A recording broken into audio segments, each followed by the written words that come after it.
how to make a home maintenance routine and checklist. What needs to be even done in your home?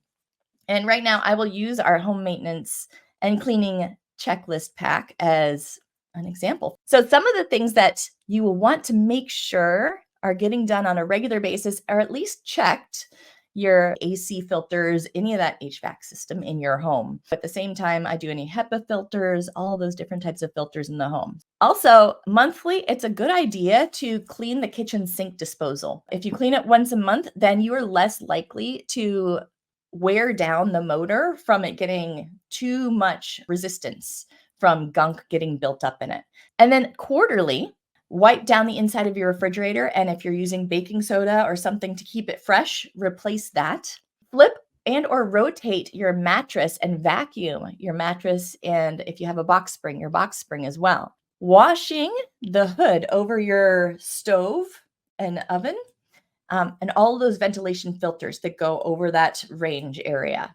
Now, this one's an important one. Test your smoke alarms and carbon dioxide detectors. If you have any unused spaces, make sure that if you have any plumbing in there, to just run the water and flush the toilets once a quarter to keep that water flowing through so that nothing builds up in there. Check your water softener, and if it's one of the salt softeners, make sure to add some salt if needed. And then check the drainage around your house. Make sure that there's no places that water's building up around the foundation. Make sure that there's no area that is collecting standing water for, mosquito control. So those are some of the monthly and quarterly tasks that you might want to consider. Then there comes the other ones, the biannually, which would be every 6 months, and the annual. So every 6 months, it's a good idea to reverse your ceiling fan direction, or just do that when the seasons change. Check and change the batteries in the smoke and CO2 detectors. Service and run your generator. If you have a generator, it's a really good idea just to make sure, turn it on, put some gas in it if it's a gas one, turn it on, make sure that it's got the oil that it needs. Just that way, when you need it, you don't find out that it's all clogged up or not working because it just wasn't run enough. Now, if you have an electric generator, then you don't have to worry as much about that. Test your water heater's pressure relief valve. And in order to find out how to do this, it's a great idea to just look that up on YouTube or Google, and you can even look up your specific water heater if you enter in which water heater and then how to check pressure relief valve. Clean out your gutters and downspouts. Cleaning out those gutters and downspouts will just help it from getting way too gunked up, because the longer you wait, the more difficult it becomes to clean them out.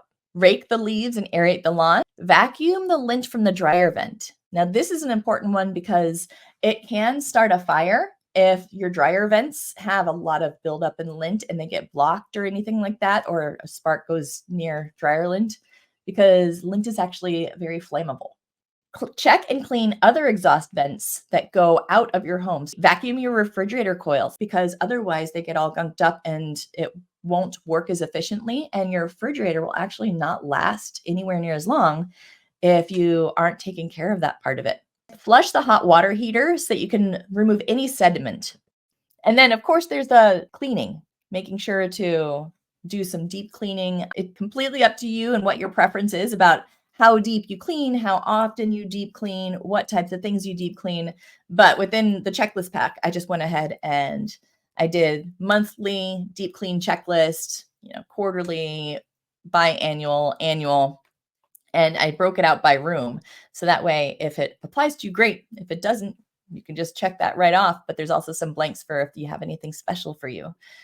We talked about some of the different maintenance tasks and cleaning and checklists and how to use all of those to keep on top of all of the different things that need to go on in your house.